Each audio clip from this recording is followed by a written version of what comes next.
Si l'histoire sait garder encore bien des secrets, elle sait aussi les révéler pour notre plus grande curiosité. À travers des rencontres avec des historiens, conservateurs, chercheurs, spécialistes, Versailles toute une histoire vous propose de partir ensemble à la découverte, ou mieux encore, de revivre quelques moments, lieux, dates de notre histoire de France.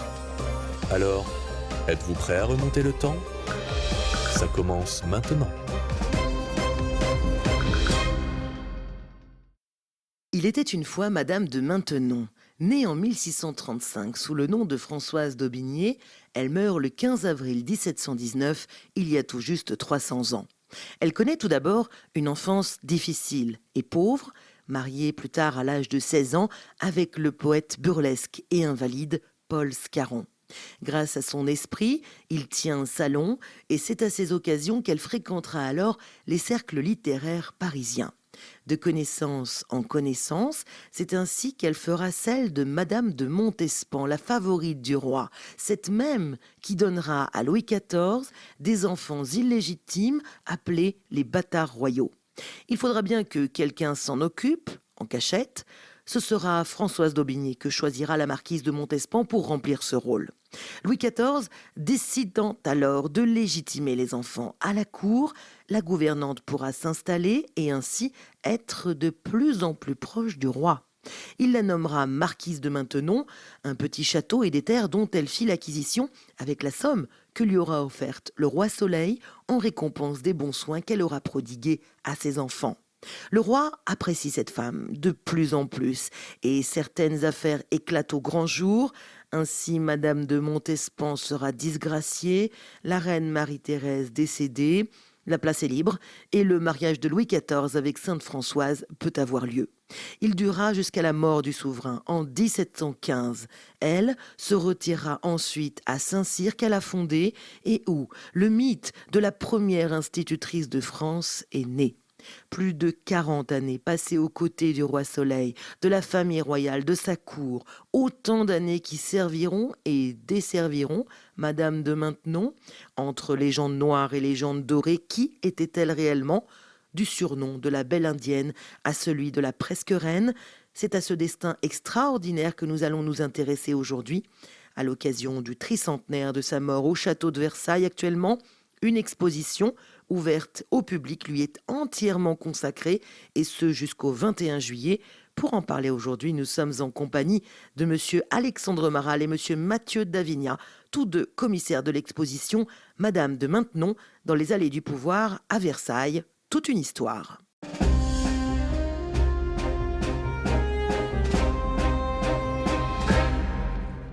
Alexandre Maral, Mathieu Davignat, bonjour. Bonjour. Bonjour. Et merci de répondre présent à l'invitation de Versailles toute une histoire.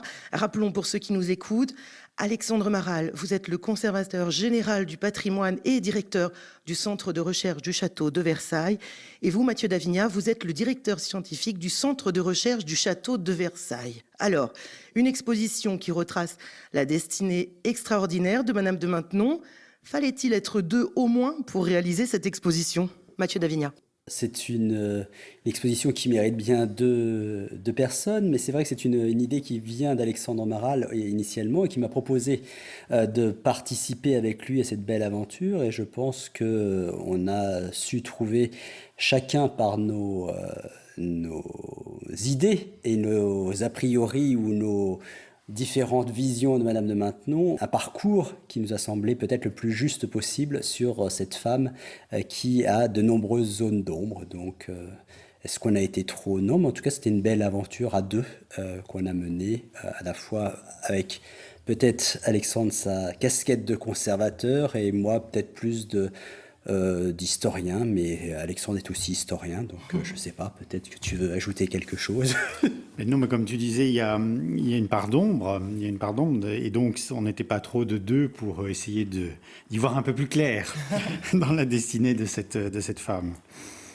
Alors, l'exposition a lieu dans les appartements de Madame de Maintenon, 4 pièces seulement, et pourtant qui forment donc l'appartement qu'elle occupait à partir de 1680 et jusqu'à la mort du roi Louis XIV. Un appartement qui se situe au premier étage du corps central du château de Versailles. Il a été rouvert spécialement pour cette exposition, mais pas sans avoir vécu quelques travaux. C'est donc une grande opportunité, on imagine, de pouvoir déjà, le visiter, mais concrètement, que va découvrir le public en termes de nouveautés, notamment dans les décors? Alexandre Maral. Effectivement, on a demandé au scénographe, donc Jérôme Dumoux, qui avait déjà eu l'occasion de travailler pour Versailles, mais que nous apprécions beaucoup, de concevoir une muséographie qui soit en même temps une évocation de ce qu'était cet appartement à l'époque de Madame de Maintenon. Donc, on lui a indiqué l'existence de l'inventaire de 1708 qui décrit les tentures murales, parce que en fait, c'était des pièces qui étaient tendues de lait alterné, c'est-à-dire des bandes de tissu de couleurs différentes. De déduction en déduction, il a proposé une restitution assez précise de ce que pouvait être cet appartement sous Madame de Maintenon, avec donc des laits alternés dans la première antichambre, brocatelle de Venise et soie rouge. Dans la seconde antichambre, c'est uniquement rouge. Ensuite, il y a la chambre, c'est rouge et vert. Et puis, le cabinet, c'est rouge et or. Et donc, on a vraiment une impression d'appartement de courtisan, parce qu'en fait, ce type de décor était assez répandu à l'époque, mais nous n'en avons plus de traces aujourd'hui. Et donc, l'exposition est aussi une manière d'évoquer comment a été aménagé pas mal d'intérieurs versaillais dont nous n'avons plus de témoins aujourd'hui. Très bien. Alors, l'exposition s'organise en 6 sections. Tout d'abord, la jeunesse de Madame de Maintenon. Et il faut rappeler qu'avant de devenir la marquise de Maintenon, eh bien, et c'est ce qui est le plus important dans ce destin, c'est qu'elle s'appelle Françoise d'Aubigné. Elle naît à Niort. Et cette jeunesse débute plutôt mal puisqu'elle va naître en prison. Alors, est-ce que vous pouvez nous expliquer pourquoi et quels documents se rattachent à cet événement dans cette salle? Mathieu Davignat. Effectivement, Madame de Maintenon a été baptisée à la fin du mois de novembre 1635. Alors, on ne sait pas exactement quelle est sa date de naissance, parce qu'elle n'est pas mentionnée dans son acte de baptême, mais on peut supposer qu'elle est née quelques jours auparavant. Et si elle naît à Niort et dans l'enceinte même de la prison, c'est pour la bonne et simple raison que son père, Constant, était emprisonné pour dette. Et à l'époque, régulièrement, les familles suivaient les prisonniers. Donc sa femme a suivi. Donc la femme a suivi et donc habitait certainement pas en cellule, mais plus vraisemblablement dans la conciergerie, ou en tout cas au moins dans une partie des bâtiments de la prison. Et c'est là que Françoise d'Aubigné naît. Alors elle est baptisée, mais elle est quand même issue d'une famille protestante, puisqu'il faut rappeler qu'elle est la petite fille de Théodore Agrippa d'Aubigné, donc ce grand poète, compagnon d'armes d'Henri IV. Et toute cette première antichambre de l'appartement est l'occasion de rappeler cette jeunesse depuis ce baptême en 1635. Il faut voir qu'elle a quand même des parrains prestigieux, puisqu'on a La Rochefoucauld, qui est le cousin de l'auteur des Maximes. On a également Suzanne de Baudéon, qui est la fille du gouverneur du Poitou. Donc tout cela est évoqué dans cette première antichambre, où on voit évidemment un portrait de Théodore Agrippa d'Aubigné, un superbe portrait qui est conservé à la bibliothèque de Genève. On voit également le contrat de mariage avec Scarron, qu'on a évoqué en introduction, puisque on est tout cela dans sa jeunesse, et on va jusqu'à peu près à la période avant qu'elle s'occupe des enfants du roi et de Madame de Montespan. Donc elle naît bien en prison, mais oui, elle n'y grandit pas. Et alors elle grandit avec qui et où? Oui, puisque cette section effectivement s'appelle La Belle Indienne. Voilà. Il faut rappeler que Madame de Maintenon, assez jeune, connaît une vie romanesque, puisqu'elle part dans sa toute prime enfance aux Antilles. Donc il faut imaginer ce que pouvait être un tel voyage, non seulement pour une jeune fille, mais pour n'importe qui à l'époque, de traverser l'Atlantique, non seulement d'arriver vivant de l'autre côté de l'Atlantique, et également d'en revenir. Donc elle a vécu quelques années là-bas aux Antilles, elle en revient, et on se souviendra de ce voyage aux Antilles, puisque au moment où elle aura épousé Paul Scarron, dans les salons parisiens, le chevalier de Méré évoquera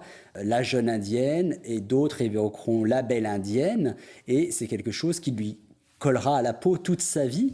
Et si Scarron s'intéresse tout d'abord à la future Madame de Maintenon, c'est parce qu'elle a été elle-même dans les îles et que lui a des idées d'investissement à ce moment-là, financier dans les îles, et peut-être un prétexte pour questionner Françoise d'Aubigné sur le sujet. Et rapidement, il va s'apercevoir qu'elle a beaucoup d'esprit, qu'elle écrit très très bien. Et finalement, ils vont commencer à entretenir une correspondance, non pas secrète, mais une correspondance assez privée qui va mener au mariage de Françoise d'Aubigné avec Paul Scarron en 1652. Je reviens juste un petit peu en arrière, c'est en 1644, elle a 9 ans à ce moment-là, Oui. lorsque son père sort de prison, Oui. et c'est lui qui décide justement, peut-être comme Paul Scarron, de vouloir faire richesse, justement, Oui. dans les îles. Ça va fonctionner ou pas? Malheureusement, c'est-à-dire que ce Constant d'Aubigné a l'air d'avoir été un homme assez médiocre dans tout ce qu'il a pu entretenir. Il faut dire qu'il avait un père qui était quand même assez spectaculaire, important dans tout ce qu'il a pu laisser. Et ce Constant d'Aubigné, tout ce qu'il a tenté, il ne l'a pas réussi. Donc il a été régulièrement endetté. Et c'est vrai que l'idée de partir à Marie-Galante pour faire fortune se soldera par un échec. Il va abandonner femmes et enfants aux Antilles, et Jeanne de Cardillac, la mère de Françoise d'Aubigné, ne voyant pas revenir son époux, se décide à rentrer en France seule en 1647, et elle apprendra par la suite que que son époux est mort sur le retour à Orange, et donc elle se retrouve dans une situation très délicate où elle est elle-même à mendier dans les rues de La Rochelle avec ses enfants, c'est-à-dire avec Françoise et ses 2 frères. Donc c'est une situation qui est assez catastrophique et qui ressemble assez à la période qu'a connue Françoise au moment de sa naissance. Alors ceci explique peut-être cela. On est dans la pièce de cette exposition qui est en réalité la première antichambre de l'appartement de Madame de Maintenon. On découvre des documents liés, vous le disiez à l'instant, à son mariage avec le poète Paul Scarron le 4 avril 1652. Françoise d'Aubigné a alors 16 ans. Mais qui est ce Paul Scarron? Comment va-t-elle être amenée à saisir, entre guillemets, si je peux dire, cette opportunité de mariage? Alexandre Maral. Paul Scarron, c'est un homme de lettres très brillant, qui est un peu la coqueluche des salons parisiens à cette époque-là, parce que il a de l'esprit, il a de la conversation, et puis il n'a pas hésité à s'engager du côté des frondeurs. Et donc on aime bien ça dans le Paris aristocratique des années 40. Et moins aujourd'hui. Peut-être. C'était pas un gilet jaune. Mais il réunit, reçoit pas mal de monde dans son salon. Et donc, c'est pas du tout... après, la légende noire l'a un peu présenté comme quelqu'un de difforme, comme un graveleux, l'esprit... parce c'est vrai, il a publié aussi des poèmes légers, mais il n'a pas fait que ça. Il a son roman comique, il a beaucoup des pièces de théâtre qu'on jouait d'ailleurs à la cour sous Louis XIV, et donc c'est un auteur tout à fait estimable. Donc, la jeune Françoise d'Aubigné, elle est tout à fait flattée de recevoir une proposition de mariage de cet homme qui certes est beaucoup plus âgé qu'elle, mais qui va la prendre sous sa protection et qui va lui donner une situation beaucoup plus sûre que ce qu'elle a connu dans son enfance, une sorte de tranquillité. Elle va pouvoir s'établir, et surtout elle est très sensible aux qualités d'esprit de son mari. Donc à ses côtés, elle va devenir une femme de lettres. Elle écrit très bien, une femme d'esprit, capable d'animer une conversation, de tenir un salon. Et c'est ce qu'elle va faire donc pendant les années de son mariage avec Scarron. Alors, sans conteste, Paul Scarron va lui permettre de tisser aussi des liens avec les cercles littéraires parisiens. Dans cette première salle, 3 portraits de femmes. Anne de L'Enclos, connue sous le nom de Ninon de L'Enclos, Françoise de Rochechouart de Mortemart, connue sous le nom de Madame de Montespan, et Marie de Rabutin-Chantal, connue sous la marquise, ou plus simplement Madame de Sévigné. Elles sont, elles, des femmes d'influence à l'époque. Mathieu Davignat. Ninon de L'Enclos est la plus célèbre des courtisanes. On la retient comme étant la grande courtisane de l'époque du début du règne de Louis XIV. Mais c'est vrai que c'était une grande dame d'esprit qui va ouvrir par la suite assez rapidement un grand salon qui sera extrêmement fréquenté. Et Françoise de Rochechouart de Mortemart, elle en est à ses débuts à la cour, mais c'est vrai qu'elle est issue de l'une des plus anciennes familles aristocratiques de France. On connaît cette anecdote où elle toisait Louis XIV une fois qu'elle sera devenue sa maîtresse pour dire que la noblesse de sa famille était bien plus ancienne que celle des Bourbons, puisqu'elle remontait au vicomte de Limoges qui était du 9e siècle, alors que les Capétiens n'étaient que du 10e siècle. Mais à ce moment-là, au début des années 1660, elle est une jeune demoiselle de bonne famille qui appartient à la maison de la reine, et son existence ne vaut que par celle de ses parents, alors en l'occurrence Gabrielle de Rochechouart et de sa mère, qui elle-même était dame du palais chez Anne d'Autriche. Donc on a une jeune fille qui, au départ, n'est pas pleine d'esprit, puisque c'est l'esprit des Mortemart qui est déjà célèbre et qu'elle va évidemment perfectionner. Quant à Madame de Sévigné, c'est vrai qu'elle est déjà dans tous les réseaux parisiens de l'intelligentsia et des grands salons, et elle inonde déjà de ses lettres le tout Paris, et on sait quelle grande épistolière elle sera à ce moment-là. Donc on a effectivement la fine fleur, entre guillemets, de l'esprit féminin à ce moment-là, au début des années 1660, que Madame de Maintenon, future Madame de Maintenon, en fait, ne rencontrera vraisemblablement, à l'exception de Anne de Ninon de l'Enclos, qu'après la mort de Paul Scarron. Mais qu'elle le rencontrera parce qu'elle a été la femme de Scarron. C'est ça. Alors pendant 8 ans, elle va fréquenter les milieux littéraires et c'est en 1660, vous venez d'en parler, que son mari, Paul Scarron, meurt. Elle devient alors la veuve Scarron. Alors que se passe-t-il pour elle à partir de ce moment-là? On dit qu'elle serait retournée au couvent. Et moi, je vous pose la question parce que si on se retourne là, dans cette même salle, fait face aux toiles des 3 dames d'influence, une peinture très étonnante, voire détonnante. Dessus, on peut voir Madame Scarron nue. La toile, elle est peinte par Louis de Mornay, plus connu sous le nom de marquis de Villarceau, lui-même amant durant un certain temps de Ninon de l'Enclos. Alors, est-ce qu'elle s'est rendue après la mort de son mari au couvent, ou bien avant aurait-elle rendu une petite visite au marquis de Villarceau?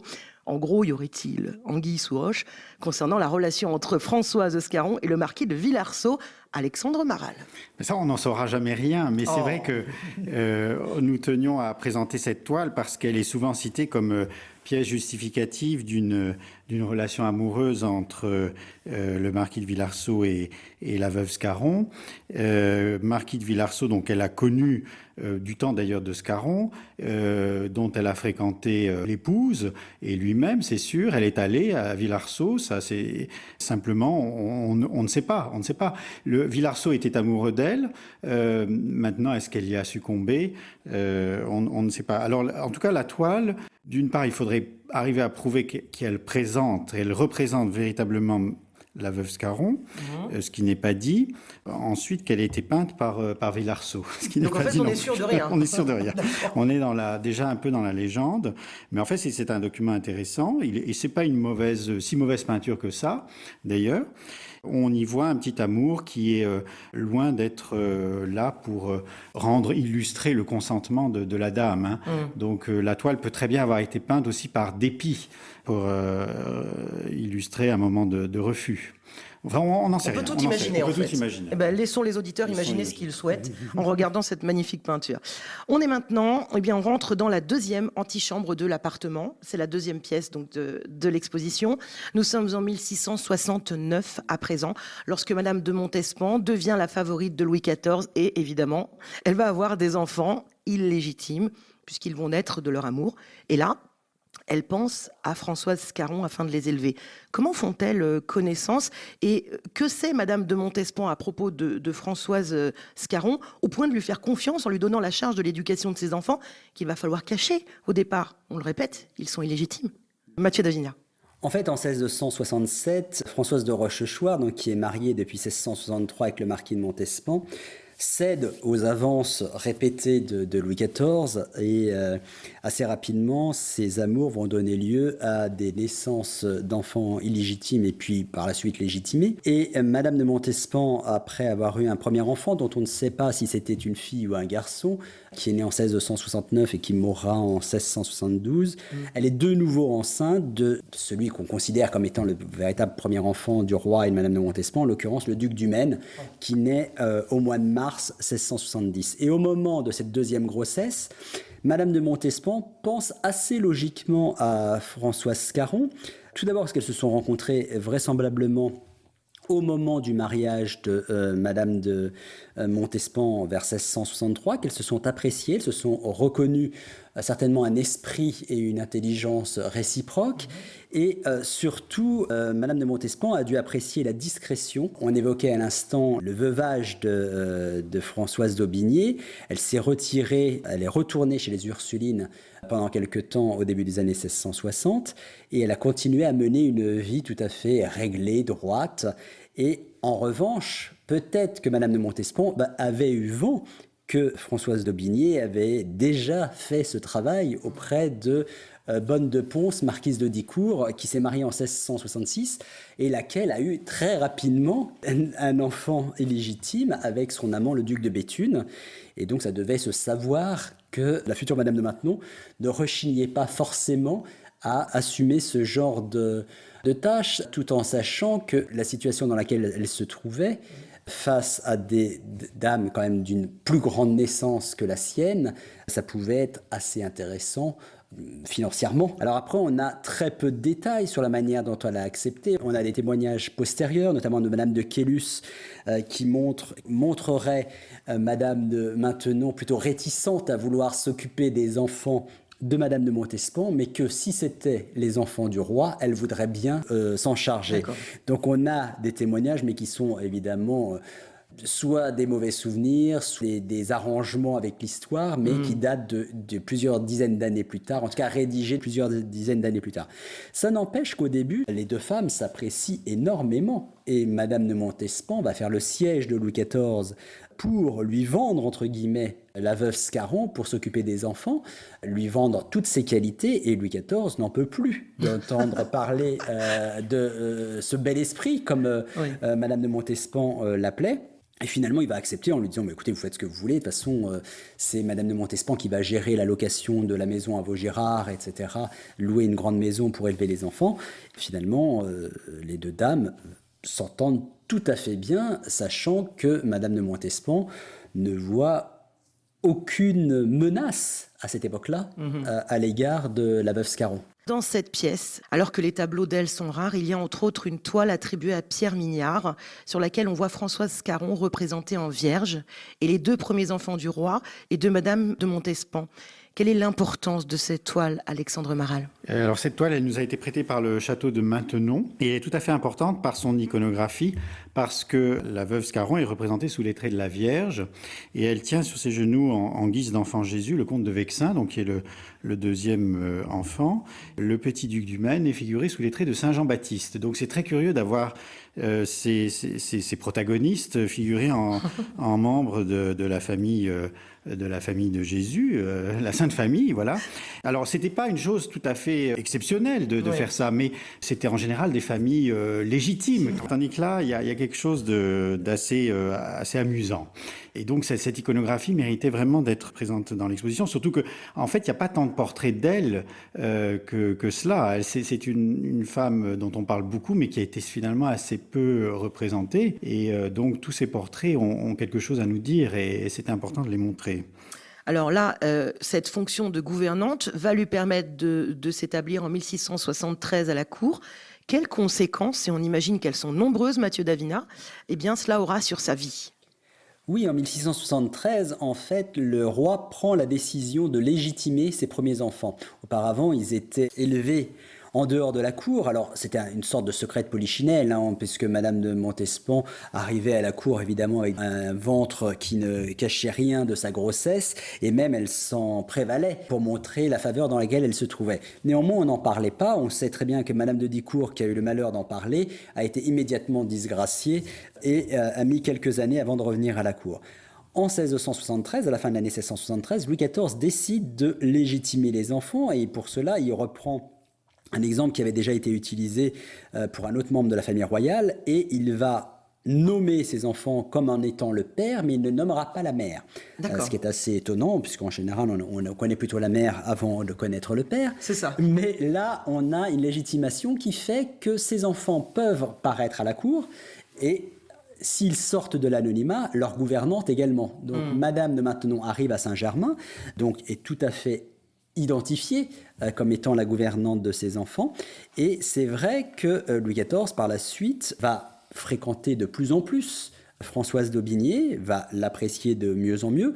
Et avant même que ce rapprochement ne naisse, c'est surtout un rapprochement et une reconnaissance qu'il a envers cette femme qui élève ses enfants, et ça va se matérialiser par l'octroi de gratification. Et on sait qu'en 1674, elle a déjà obtenu 300 000 livres. Alors qu'est-ce qu'elle en fait ? Immédiatement, elle se sécurise, puisqu'elle a certainement ce souvenir de sa jeunesse pauvre, et elle investit dans la pierre. En l'occurrence, elle achète la terre et châtellenie de Maintenon, qui n'est pas encore un marquisat. Et Louis XIV a la bonté, comme elle le dit dans sa correspondance, parce qu'elle l'achète au mois de décembre 1674, et dès le mois de janvier, elle dit que le roi a la bonté de l'appeler Madame de Maintenon. Il faut savoir que quand on achetait une terre, à l'époque, on n'en prenait pas nécessairement le nom. Finalement, c'est à ce moment-là, en janvier 1675, qu'elle devient Madame de Maintenon, et qu'elle est clairement identifiée par les courtisans comme étant quelqu'un qui désormais compte à la cour. Allez, on passe à la salle numéro 3. Nous sommes précisément dans la chambre de Madame de Maintenon. C'est la chambre, et c'est une pièce très importante de cet appartement. D'abord parce que c'est la pièce où elle vivait le plus, c'est sa chambre. Et puis c'est aussi la pièce où le roi se rendait chaque jour pour la voir, mais aussi pour y travailler, seul ou avec tel ou tel ministre. Et il faut imaginer que dans cette pièce, les grandes décisions du règne se sont préparées. Et donc c'est une pièce toute petite, mais quand on voit ce qu'a été ce règne, eh bien on ne peut qu'être saisi d'émotion. Donc c'est vraiment là la section centrale de l'exposition, parce que donc nous évoquons le mariage de 1683, le mariage qui l'a fait entrer dans la famille royale. Elle devient la compagne de Louis XIV, et c'est donc un tournant extrêmement important dans sa vie et puis dans l'histoire du règne aussi. Alors, les sautes d'humeur de Madame de Montespan commencent sérieusement à agacer Louis XIV. Et en 1679 éclate l'affaire des poisons. On ne va pas ici rentrer dans les détails, on n'aurait pas le temps, même si ce serait très intéressant. Mais cette affaire va provoquer la disgrâce de Madame de Montespan. C'est en 1691 qu'elle quitte la cour pour Paris. Ça veut dire qu'elle a tout vu, elle a tout vécu. On rappelle quand même que le mariage de Louis XIV et de Madame de Maintenon, 1683, comment l'a-t-elle vécu ? Elle devait pas être parmi les témoins, je pense pas. Oui, non. Alors ça serait une grande trouvaille.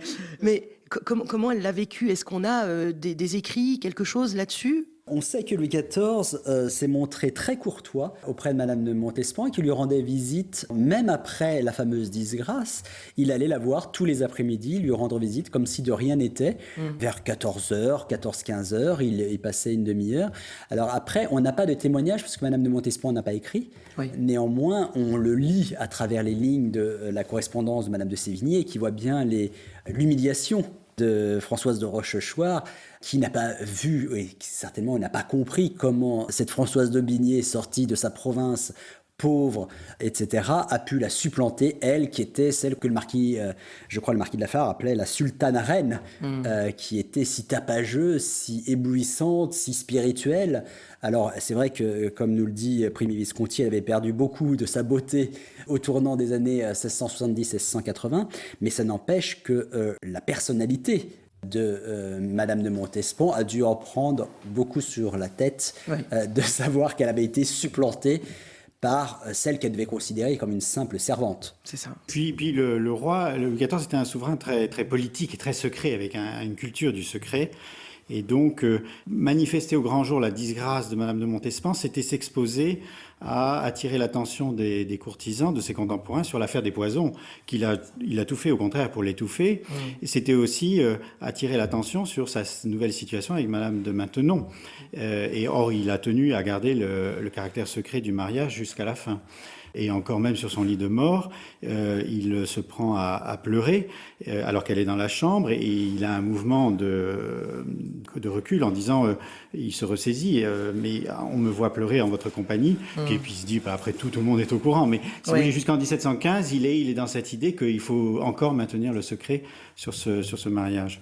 Alors donc, 1683, ce mariage, Alexandre Maral, quelles preuves en a-t-on ? Et les visiteurs qui vont parcourir cette exposition, quels documents pourront-ils voir ? Alors, il n'y a pas d'acte de mariage, c'est un mariage secret qui s'est conclu de façon Donc on ne sait même pas le lieu. Hein. On suppose que c'est à Versailles, au retour de la cour qui revient de Fontainebleau le 9 octobre 1683. Ça aurait été possible que ça se passe à Fontainebleau aussi? Oui, mais en l'occurrence, on a mention par Ézéchiel Spanheim, donc qui est le diplomate germanique. Il note que l'archevêque de Paris était présent. Oui. Et donc, si l'archevêque de Paris est là, c'est plutôt dans son diocèse. Donc, c'est à Versailles, tandis que Fontainebleau lui aurait échappé. Mais à condition que la mention d'Ézéchiel Spanheim soit exacte, hein, parce qu'après tout, il n'y était pas. Donc, on ne sait pas. Il n'y a pas d'acte de mariage, il s'est conclu uniquement oralement. Simplement, ce qui est requis, c'est la présence des époux, la présence d'un ecclésiastique et d'un ou deux témoins, hein, c'est tout. Et donc, ça ne s'est pas forcément déroulé dans une chapelle, ça peut être dans une pièce de l'appartement du roi. Alors en revanche, la seule preuve qu'on ait, mais elle est de taille, c'est la transcription par Madame de Maintenon elle-même, dans un de ses carnets secrets, d'une lettre que lui adresse en 1709 l'évêque de Chartres, dans laquelle il mentionne « Dieu a formé le lien qui vous unit ». Donc mention explicite venant de la plume d'un évêque, ça ne peut être que les liens du mariage. Il y a une autre lettre aussi qui est présentée, mais qui n'est pas de l'écriture de l'évêque lui-même, alors que là, ce document-là, c'est de l'écriture de Madame de Maintenon. Donc si elle l'a recopié, c'est qu'elle juge quand même que c'est un document important, authentique. Elle l'authentifie en le recopiant. Et ce document fait état du lien du mariage. Donc il y a eu mariage. Maintenant. Madame de Maintenon est donc entrée dans la famille royale. Elle a ainsi pour beau-frère Monsieur et pour belle-sœur la princesse Palatine. Alors celle-ci ne l'apprécie absolument pas. On peut même dire qu'elle entretiendra une haine tenace à son égard. Pourquoi, si ce n'est par jalousie? On sait que la princesse Palatine était très proche de Louis XIV. Peut-être, c'est moi qui le dis, je ne suis pas historienne, était-elle même amoureuse de ce roi solaire? Alors, quels étaient les propos de la princesse Palatine qu'elle tenait à l'égard de Madame de Maintenon, Mathieu d'Avignat? C'est vrai que Madame Palatine a détesté dès le début Madame de Maintenon pour la bonne et simple raison que, tout comme Madame de Montespan, elle ne comprend pas comment cette fille, qui pour elle est sortie de la lie du peuple, puisse épouser le plus grand roi du monde. Et effectivement, on sait que Madame Palatine était potentiellement secrètement amoureuse de Louis XIV. Je ne suis pas tout à fait trompée. Et en tout cas, avait beaucoup d'inclination pour le roi. Et finalement, elle va charger cette pauvre Françoise Caron, devenue Madame de Maintenon, de tous les maux et l'accuser surtout de tout ce qui va mal dans le royaume, d'avoir, avec Louvois, fait l'incendie du Palatinat, etc. Et on a une haine qui va devenir exponentielle après le mariage qui va être fait entre son fils, donc le futur régent, et Mademoiselle de Blois, une des filles bâtardes de Louis XIV et de Madame de Montespan, mais qui est légitimée, et que Madame de Maintenon aurait, soi-disant, préparé. Et à partir de là, dans toute la correspondance de Madame, donc la belle-sœur du roi, on a des termes, que ce soit vieille ripopée, vieille ordure, vieille guenipe, vieille conne parfois, et tout cela sachant que ces lettres étaient ouvertes systématiquement et que le roi voyait ces insultes, que ça lui a valu des nombreuses disgrâces qui ont été retentissantes, notamment après la mort de Monsieur en 1701, et que finalement il va y avoir des conciliations où Louis XIV va demander à Madame de se réconcilier avec Madame de Maintenon, et il y aura des alliances de bonne loi, mais finalement, même après la mort de Madame de Maintenon en 1719, Madame Palatine mourra, elle, à la fin de l'année 1722, et elle aura cette haine tenace, puisque jusqu'au bout, en 1719, au moment où elle meurt, elle dit « la vieille conne est crevée », et on a de nouveau peut-être des réminiscences de tout ce que Madame de Maintenon lui aurait fait subir, et donc c'est un déferlement jusqu'à sa mort en 1722 sur Madame de Maintenon. Nous sommes 2 ans plus tard, le 18 octobre 1685, et c'est une date importante dans l'histoire du règne de Louis XIV. C'est la date de l'édit de Fontainebleau, celui-là même qui révoque l'édit de Nantes. Cet édit de tolérance envers les protestants, promulgué en 1598 par le grand-père de Louis XIV, Henri IV lui-même, et qui mettait fin à des années de guerre de religion.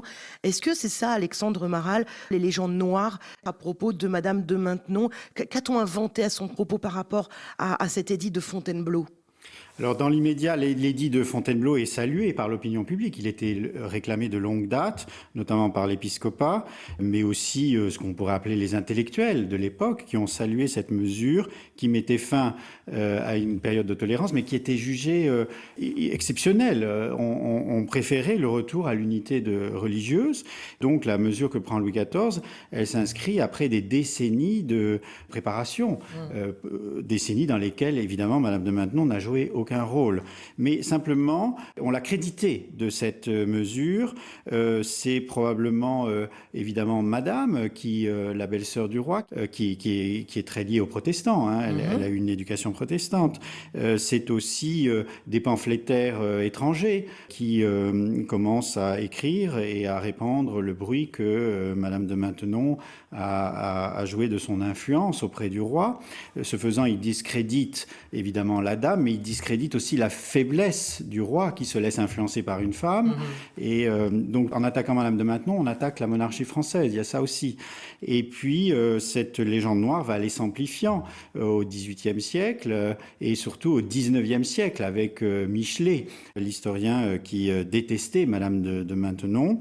Et finalement, ce n'est qu'à partir de François Chandernagor, dans les années 1980, la publication de l'Allée du Roi, qui a commencé à remettre les pendules à l'heure pour établir que Madame de Maintenon n'y était pour rien dans cette décision. Ensuite, c'est François Bluch, dans Louis XIV, qui a aussi tordu le cou à cette légende. Et nous, donc, dans l'exposition, nous présentons quelques pamphlets postérieurs à la révocation de l'édit de Nantes et qui, évidemment, s'en prennent à Madame de Maintenon. C'est important de souligner qu'elle a été créditée de cette mesure parce que ça fait partie d'une légende noire qui a été opérante très vite, très vite. Alors, on notera que dans cette pièce, qui est la chambre de Madame de Maintenon, on le répète, trônent les portraits de quelques membres de la famille royale. Il y a une toile du frère du roi, Philippe d'Orléans, dit monsieur, de sa femme, la princesse Palatine, que vous avez placée d'ailleurs juste en face de celui de Madame de Maintenon, enceinte Françoise romaine. Il y a aussi le portrait de cire de Louis XIV par Antoine Benoît. Pourquoi avoir réuni ces œuvres d'art dans cette même pièce et précisément à cet emplacement? C'était voulu, Alexandre Maral? Mais ce sont les membres de la famille royale, donc elle épouse le roi, elle entre dans une famille. Ça nous semblait important d'évoquer les principaux membres, surtout qu'elle a eu des liens, pas toujours pacifiques, avec chacun de ses membres.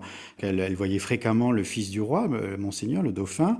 Évidemment, elle avait maille à partir avec sa belle-sœur, mais c'était des gens qu'elle fréquentait, qu'elle voyait. Donc on a voulu vraiment reconstituer son environnement humain et visuel aussi, parce que dans la même pièce, on présentait des tableaux qui ont orné les différents appartements qu'elle occupait, soit à Versailles, soit à Trianon.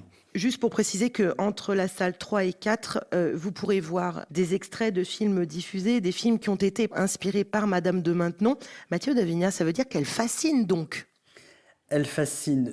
Pas vraiment. En fait, on s'est rendu compte que lorsqu'on a voulu évoquer Madame de Maintenon à l'écran, il n'y a pas énormément de représentation de Madame de Maintenon, et souvent dans des rôles secondaires. Les seuls films qui lui ont donné la première place, ce sont L'Allée du Roi, adapté du livre de Françoise Chandernagor, donc la série télévisée de cette adaptation de Nina Companèse, et puis le film Saint-Cyr de Patricia Mazui avec Isabelle Huppert. Sinon, le reste, ce sont des apparitions dans lesquelles si Versailles m'était compté, ce qu'on a voulu montrer, parce que c'était quand même assez drôle, et dans la série Versailles, où elle a un rôle assez important dans la 3e saison, mais finalement, dans cette série, toujours avec l'image qu'on en avait de veuve ensorceleuse et de partisane de la révocation de l'édit de Nantes. On passe à la 4e et dernière salle de l'exposition, qui était le grand cabinet de l'appartement de Madame de Maintenon. Alors dans cette pièce, on peut voir des gravures, des portraits qui montrent les différents protagonistes qui ont joué dans la suite des événements dans la vie de Madame de Maintenon. Si elle est clairement la femme de Louis XIV, même si le souverain ne l'a jamais déclaré officiellement, elle n'en est pas pour autant une reine totalement. Et on l'a vu dans la salle précédente, les relations familiales étaient pour le moins tendues avec sa belle famille, mais elle va réussir toutefois à s'imposer comme une figure importante de la cour. Comment Mathieu Davina va-t-elle s'y prendre pour devenir d'une reine de l'ombre, Alexandre Maral dit, à une presque reine? C'est vrai que la position de Madame de Maintenon à la cour est assez compliquée et comme l'écrit assez habilement Madame de Sévigné, la place de Madame de Maintenon est étonnante, il n'y en a jamais eu, il n'y en aura jamais. Elle a tous les inconvénients de la maîtresse et aucun avantage de l'épouse. Louis XIV, en l'épousant, va faire d'elle la maîtresse épousée. Et on sait très bien que la maîtresse avait un rôle très important sous l'Ancien Régime, qui était celle de jouer le rôle de paratonnerre, puisque toute la haine se déverse non pas sur le roi, mais sur la maîtresse, et on n'attaquait pas la reine. On attaquera la reine à la fin de l'Ancien Régime, Marie-Antoinette, uniquement parce que Louis XVI n'avait pas de maîtresse. Et donc Marie-Antoinette va jouer le rôle d'épouse et de maîtresse, et c'est la raison pour laquelle on va se déchaîner autant sur Marie-Antoinette. C'est un peu ce qui arrive à Madame de Maintenon. Alors évidemment, elle est dans l'ombre, elle n'apparaît pas dans les grands cérémonials d'État, néanmoins on connaît sa position, puisqu'on a des écarts de langage de certains, je pense à Alexandre Bontemps, qui était le premier valet de chambre du roi, qui, dans certaines paroles rapportées, on le voit arriver en disant « votre Et donc, c'est Choisy qui nous dit que le valet de chambre, ça reste juste à temps avant de dire « Votre Majesté » à Madame de Maintenon. Et donc, elle vit non pas recluse, mais ça n'empêche qu'elle vit retirée dans cet appartement que le visiteur peut voir aujourd'hui.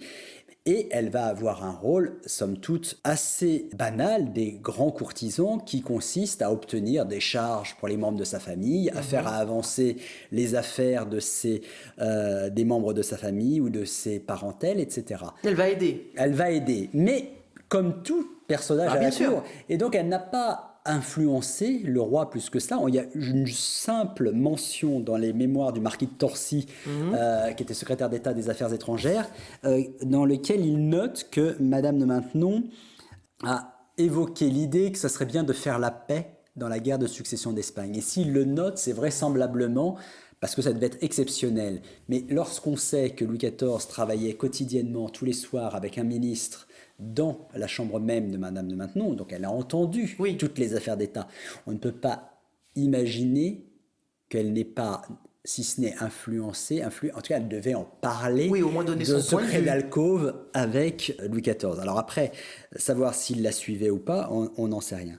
Mais ça n'empêche qu'elle va occuper cette position de presque reine. On le voit dans les œuvres qui sont présentées, notamment dans la feuille d'Almanach, où c'est quand même quelque chose d'extraordinaire. Elle est au cœur de la composition, elle est au centre de la composition, c'est la seule à être assise avec le roi et la duchesse de Bourgogne, et surtout, on ne voit qu'elle sur cette composition, même si elle est de dos et on aperçoit son visage de 3/4, c'est Madame de Maintenon qui est au centre, et c'est la première fois qu'elle apparaît autant mise en valeur. Et puis elle va se créer un cercle tout autour d'elle, que ce soit avec Madame de Dangeau, l'épouse du marquis de Dangeau, donc le célèbre diariste qui a permis à Saint-Simon d'écrire ses mémoires, et surtout la duchesse de Bourgogne, qui va être, entre guillemets, sa poupée, et qui va faire que Madame de Maintenon va pouvoir recommencer à exercer ses pouvoirs de pédagogue. Bon, Saint-Cyr est déjà né au moment où elle arrive en 1696, mais avec la duchesse de Bourgogne, il faut rappeler qu'elle arrive à la cour en 1696, elle a 11 ans, et c'est Louis XIV va lui laisser carte blanche pour former la maison de la princesse, pour pouvoir l'entourer, et la princesse va l'appeler ma tante, alors de façon tendre, mais aussi il faut rappeler que ça peut être sa tante si l'on considère que la duchesse de Bourgogne est la petite fille de monsieur, frère du roi, et par conséquent, le roi étant son grand-oncle, si on considère que le roi a épousé Madame de Maintenon est sa grande-tante. C'est ça. Alors, on peut voir dans cette salle, entre autres documents rares, de courts billets écrits de la main de Louis XIV à l'attention de Madame de Maintenon, des messages dans lesquels il la prévient de sa venue à Saint-Cyr. Quelle forme d'écriture, de langage utilise le roi lorsqu'il écrit à Madame de Maintenon? Mathieu Davina. Louis XIV était connu pour être quelqu'un d'extrêmement poli et galant. On nous dit qu'il se découvrait, y compris devant les servantes. Alors, après, ces témoignages peuvent toujours prêter à caution. Alors, il y en a plusieurs qui concordent, mais c'est vrai que comme tout ce qui faisait le roi était formidable, on peut parfois s'interroger sur la véracité des faits. Néanmoins, on le voit dans ces petits billets, qui sont un prêt exceptionnel d'un prêteur privé, qui montre un billet ou 2 billets, en l'occurrence sur cette page, où c'était sorte comme Alexandre les qualifie de SMS de l'époque, puisque évidemment à l'époque vous n'avez pas de téléphone, et le roi écrit à Madame de Maintenon à l'intérieur du palais, tout le monde s'écrit à l'intérieur, on envoie des messages, y compris, on ne va pas forcément se voir, et là il annonce sa venue de façon très élégante en le disant: si vous permettez, j'aimerais vous retrouver à telle heure à Saint-Cyr. Alors on imagine bien que Madame de Maintenon ne va pas refuser. Bien sûr. Néanmoins, les formes sont là. Il lui parle de façon très polie. Donc on a quelqu'un qui est extrêmement amoureux, vraisemblablement, de Madame de Maintenon, alors que la question inverse peut se poser de savoir si Madame de Maintenon a épousé le roi par devoir. Alors même si elle l'a aimé, apprécié, ça ne devait pas être facile d'être l'épouse de Louis XIV, qui est extrêmement exigeant dans tout ce qu'il peut faire quotidiennement. Et donc, on a une contrainte pour Madame de Maintenon, bien plus qu'un avantage. Après, elle a échappé quand même à l'étiquette, du fait d'être cachée. Elle a échappé à l'étiquette, mais elle n'échappe pas à ce roi qui vient tous les jours dans son appartement, qui ne lui demande pas son avis, même si on le voit dans les SMS en lui demandant est-ce que vous permettez que je vienne vous voir, mais on ne l'imagine pas refuser. Et donc même s'il n'y a pas l'étiquette, il va la voir à Saint-Cyr, et c'est vrai que le roi a quand même quelques heures rompues, comme on les appelait à l'époque, c'est-à-dire rompues dans son emploi du temps. Dans ces moments-là, elle devait répondre présente. Et que ce soit pour ce genre de choses, mais aussi pour des choses bien plus intimes. Et on a des témoignages de Madame de Maintenon se plaignant des occasions pénibles que le faisait subir Louis XIV. On arrive, Mathieu d'Avignal, à la fin du parcours de cette sublime exposition, et l'on peut dire à présent que la vie et l'extraordinaire ascension de Madame de Maintenon n'ont eu de cesse d'intriguer non seulement les simples curieux, mais aussi les malveillants. Et même après la mort du roi en 1715, alors qu'elle décide de retourner à Saint-Cyr, eh bien là encore, une preuve qu'elle était considérée tout comme une reine, c'est la visite de nombreux diplomates notamment étrangers, dont une qui est illustrée dans cette exposition, entre autres, c'est la visite de Pierre le Grand. Que lui a dit Pierre le Grand lors de sa visite à Saint-Cyr? Mathieu d'Avignat. Alors, Pierre le Grand, là, c'est plus qu'un diplomate, puisque c'est un prince, le tsar de Russie, donc un prince souverain et régnant, qui revient en Europe en 1717. Il faut rappeler qu'à la fin du XVIIe siècle, Louis XIV avait refusé de le recevoir lors de son tour européen vers 1697-98, pour la bonne et simple raison que la Russie, à l'époque, ce qu'on appelait la Moscovie, était l'ennemi de la Suède, qui était l'allié naturel de la France. Et donc, Louis XIV ne pouvait pas recevoir un ennemi de la Suède, qui était un allié ancestral de la France. Et lorsqu'il revient, il avait toujours souhaité évidemment voir la France, qui était le premier pays d'Europe à ce moment-là, et voir Louis XIV. Louis XIV est mort depuis 2 ans, en 1717, et en allant voir Madame de Maintenon, vraisemblablement, il voulait voir une sorte de relique du règne de Louis XIV. Et quelle plus belle relique que son épouse en 1717. Sauf que Madame de Maintenon s'est retirée depuis 2 ans déjà, depuis la mort de Louis XIV, à Saint-Cyr, donc dans cette institution qu'elle a fondée pour les demoiselles pauvres de la noblesse. Et elle le raconte dans sa correspondance, finalement, elle est assez surprise de cette visite.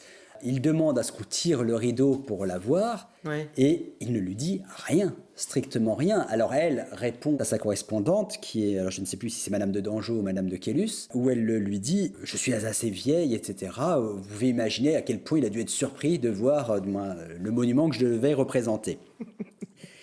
Et c'est ce tableau qu'on présente, qui est un tableau en fait de la fin du 19e siècle, de 1887, qui est assez étonnant, mais qui est une belle peinture, et où Madame de Maintenon était assez méconnaissable et fantomatique.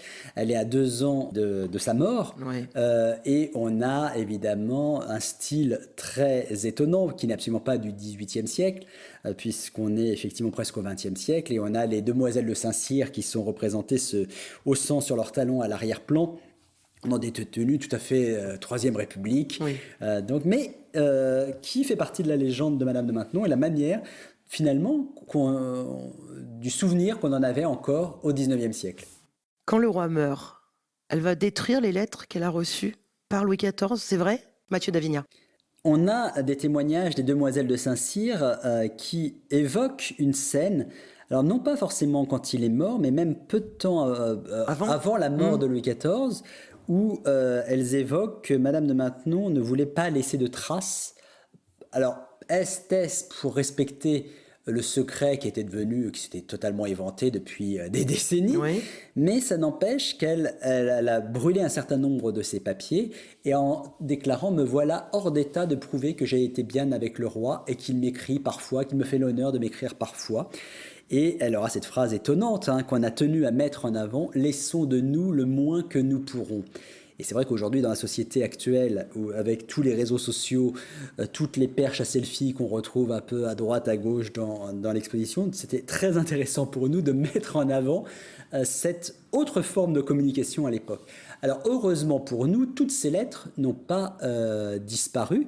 Il en demeure quelques-unes. Alors ne serait-ce déjà que celles qu'elle a elle-même envoyées. Et puis finalement certaines lettres, puisqu'on en a présenté, des tout petits courts billets que Louis XIV lui a écrits. Et les demoiselles de Saint-Cyr qui racontent cette scène expliquent qu'elles se sont emparées des documents et qu'elles ont essayé d'en sauver un maximum. Mais c'est vrai qu'on n'a pas énormément de correspondance entre Louis XIV et Madame de Maintenon. Pour conclure notre entretien, Mathieu d'Avignat, j'aimerais que l'on se retourne et que l'on regarde ces deux grandes toiles. Elles sont pratiquement de taille identique.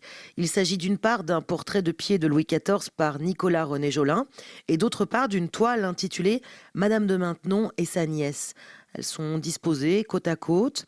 Approchons-nous un petit peu plus de la toile féminine, si vous le voulez bien, commandée par Louis XIV en 1688 à Louis dit Ferdinand L, son peintre. On peut y voir Madame de Maintenon. Elle serre contre elle sa seule nièce Françoise Charlotte d'Aubigné, alors âgée de 4 ans. Et on sait que Madame de Maintenon n'a pas eu d'enfant. Elle pose sur cet enfant un regard bienveillant. Elle lui tient la main d'une façon rassurante.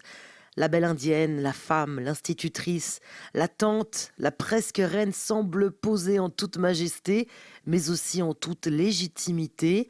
On a l'impression, en tout cas c'est l'impression que moi j'ai, qu'elle veille sur cet enfant qui représente peut-être tous les enfants de Saint-Cyr et peut-être encore même ceux qu'elle n'a pas eus elle-même. Alors vous qui connaissez bien Madame de Maintenon, Mathieu d'Avignat, cette interprétation pourrait-elle être juste ou bien suis-je moi aussi tombé dans le piège de la légende dorée ? Ce tableau, effectivement, est très intéressant. Il date de 1688, comme vous l'avez dit, et il fait partie de cette commande qu'a faite Louis XIV avec l'autre tableau de Jolin évoqué précédemment pour les salles de Saint-Cyr. Donc c'est un tableau qui n'était pas forcément vu de toute la cour et qui n'était vu que par les privilégiés, entre guillemets, qui étaient conviés. En l'occurrence, évidemment, les 250 pensionnaires de Saint-Cyr, mais également les rares courtisans qui venaient à Saint-Cyr. Alors, est-ce qu'il faut parler de légende dorée ? Vous avez évoqué effectivement ce tableau majestueux. Madame de Maintenon y est représentée de façon magistrale. Ce sont des tableaux qui sont très très grands. Elle est assise dans ce qu'on appelle à l'époque un siège à bras, c'est-à-dire un fauteuil, donc dans une position de presque reine. Et c'est vrai que sans doute, en 1688, elle mesure tout le parcours qu'elle a effectué depuis sa naissance dans la prison de Niort jusqu'aux ors de Versailles, et que là, elle est peut-être triomphante comme étant l'épouse du plus grand roi du monde, comme étant l'institutrice de Saint-Cyr, mais au sens de... comme ayant institué cette maison royale de Saint-Louis à Saint-Cyr, destinée aux jeunes filles pauvres de la noblesse dont elle était elle-même issue. Et on a ici, vraisemblablement, un portrait de la réussite. Alors, est-ce que c'est la légende dorée ? Sans doute non. Est-ce qu'elle pense à tout cela à ce moment-là, avec cette petite jeune fille qui est son unique famille, hein. Il faut rappeler qu'elle avait un seul frère, lequel a eu des bâtards, mais une seule fille légitime, Françoise Amable Charlotte d'Aubigné, qui est née en 1684. et qui, en 1688, pose ici avec sa tante et qui, 10 ans plus tard, deviendra comtesse d'Ayen, puis duchesse d'Ayen et donc duchesse de Noailles, donc l'une des plus importantes familles de la cour. Donc on a vraisemblablement le portrait de la réussite qui est ici avec ce tableau de L.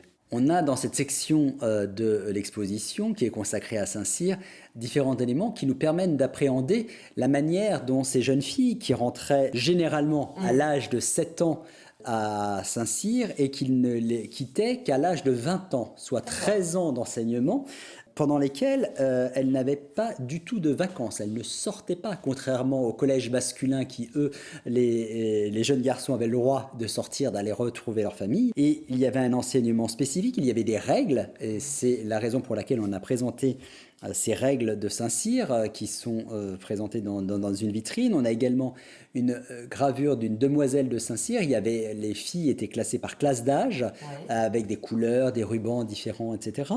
Et il leur était enseigné un certain nombre de choses, donc des choses très classiques, savoir tenir une maison, savoir compter, savoir coudre. Néanmoins, à Saint-Cyr, ce qu'a souhaité Madame de Maintenon, c'est aussi des activités de l'esprit. Et ces activités de l'esprit passaient non seulement par le théâtre, ce qu'on peut voir avec la représentation d'un portrait de Jean Racine, mais également d'un livre, pièce de théâtre qu'a écrite Racine, Athalie, en 1689, et c'est Madame de Maintenon qui l'a sorti de sa retraite littéraire, puisqu'en 1677, il écrit sa dernière pièce, sa dernière tragédie, Phèdre, et il devient historiographe du roi, c'est-à-dire pour écrire la vie, les faits et gestes glorieux de Louis le Grand.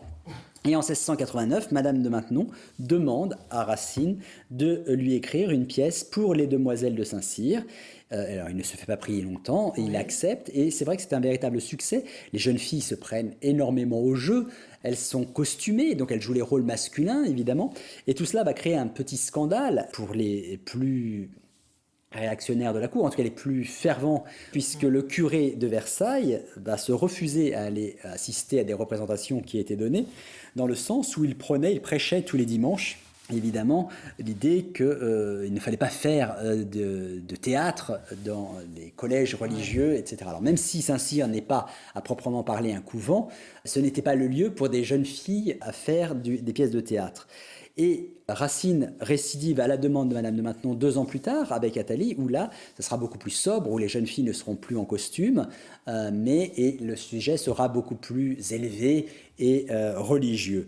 Et à côté de ces pièces de théâtre, ce qui était assez courant également, Madame de Maintenon va instaurer des sortes de conversations. On est dans des concours d'éloquence et peut-être même dans des concours d'improvisation, c'est-à-dire qu'on lançait des sujets et les jeunes filles devaient improviser, argumenter les sujets, et c'est la raison pour laquelle on sait qu'à Saint-Cyr, il n'y avait pas véritablement de punition. Le but étant, s'il y avait lieu d'avoir une punition, d'expliquer pourquoi, etc. Et donc, il fallait que les jeunes filles comprennent les choses beaucoup plus qu'elles ne les apprennent de façon automatique et par cœur. Et donc, il y avait une volonté de véritable compréhension des choses par Madame de Maintenon. Donc Madame de Maintenon, dont on connaît le nom, néanmoins on ne sait pas exactement qui elle était, et c'est vrai que c'est une femme qui a vécu 42 ans à la cour et qui méritait qu'on la sorte de cette ombre de Versailles. Donc on espère, avec cette exposition, avoir pu contribuer à avoir évoqué sa vie de cette destinée exceptionnelle. C'est la fin de cette émission. Merci de l'avoir suivi. Merci Alexandre Maral, Mathieu Davignat d'avoir partagé avec nous vos connaissances et d'avoir retracé tout au long de cette émission le fabuleux, l'extraordinaire parcours qui nous en a appris beaucoup sur la vie de Madame de Maintenon. Rappelons à nos auditeurs que vous êtes tous deux les commissaires de cette très belle exposition intitulée Madame de Maintenon dans les allées du pouvoir. Cela se passe au château de Versailles actuellement et jusqu'au 21 juillet, précisément dans les appartements qu'occupait Madame de Maintenon sous Louis XIV. Rappelons aussi Alexandre Maral, vous êtes le conservateur général du patrimoine et le directeur du centre de recherche du château de Versailles, que vous avez publié un livre intitulé Madame de Maintenon, la presque reine, coédition Château de Versailles et Belin. Et vous, Mathieu Davignat, vous êtes le directeur scientifique du centre de recherche du château de Versailles et vous avez publié le livre intitulé Vivre à la cour de Versailles en 100 questions, édité par Talendier. On rappelle aussi que suite à cette exposition, un catalogue est coparu, édition Château de Versailles et Azan, sous votre direction, messieurs, Alexandre Maral et Mathieu Davignat. Merci encore et au plaisir de vous retrouver pour une prochaine émission pour Versailles, toute une histoire.